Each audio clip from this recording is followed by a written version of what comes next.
2026 সালে যারা মাধ্যমিক পরীক্ষা দিতে যাচ্ছ সেই সমস্ত ছাত্রছাত্রীদের উদ্দেশ্যে এবং বিশেষভাবে ছাত্রছাত্রীদের যারা গাইড করেন সেই সমস্ত শিক্ষক শিক্ষিকাদের in the light off history ইতিহাসের আলোয় ইউটিউব চ্যানেলে শুভেচ্ছা জানাচ্ছি এবং তাদেরকে অনুরোধ রাখছি যে এই চ্যানেলে যে সমস্ত ভিডিও সাজেস্টিভ মেথড হিসেবে তুলে ধরা হচ্ছে সেগুলি আপনারা আপনাদের সন্তানসম ছাত্রছাত্রীদেরকে গাইড করবেন।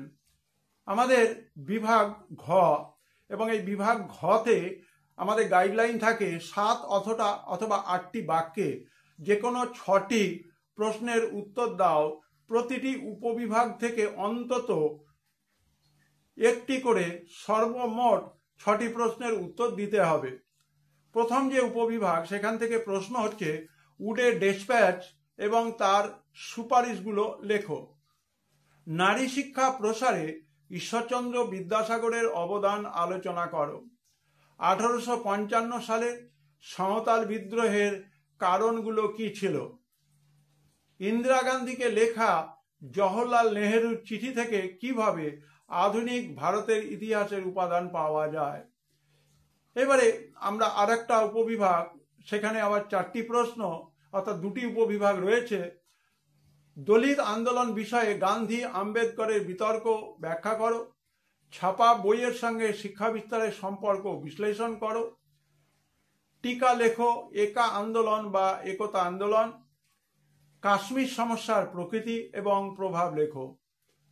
সর্বশেষ যে মাধ্যমিকের গ্রুপ থাকে অর্থাৎ বিভাগ ও, সেখানে 15-16টি বাক্যে যে কোনো একটি প্রশ্নের উত্তর দিতে হয়। একটি সরাসরি 8 নম্বর, একটি 5+3 আর একটি হচ্ছে 3+5। আমি 3টি প্রশ্ন তোমাদের জন্য আলোচনায় রাখছি। সশস্ত্র বিপ্লবী আন্দোলনে ছাত্র সমাজের ভূমিকা আলোচনা করো।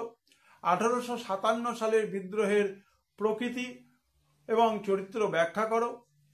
প্রকৃতি, মানুষ এবং শিক্ষার সমন্বয় বিষয়ে রবীন্দ্রনাথ ঠাকুরের ভাবনা চিন্তার পরিচয় দাও। তোমরা এই সম্ভাব্য প্রশ্নগুলি, অর্থাৎ আমি বলতে চাইছি রবীন্দ্রনাথ ঠাকুর, বিশ্বভারতী, এর উপরে তোমরা যদি খুব নির্ভুলভাবে নিখুঁতভাবে পাঠ্য বই পড়ো তাহলে হয়তো কোনো না কোনো জায়গায় তোমরা প্রশ্ন পেয়ে যাবে। সবাই ভিডিওটা শেষ পর্যন্ত দেখবে যাতে করে তোমরা প্রশ্নগুলি পাওয়ার পর উত্তর তৈরি করতে পারো।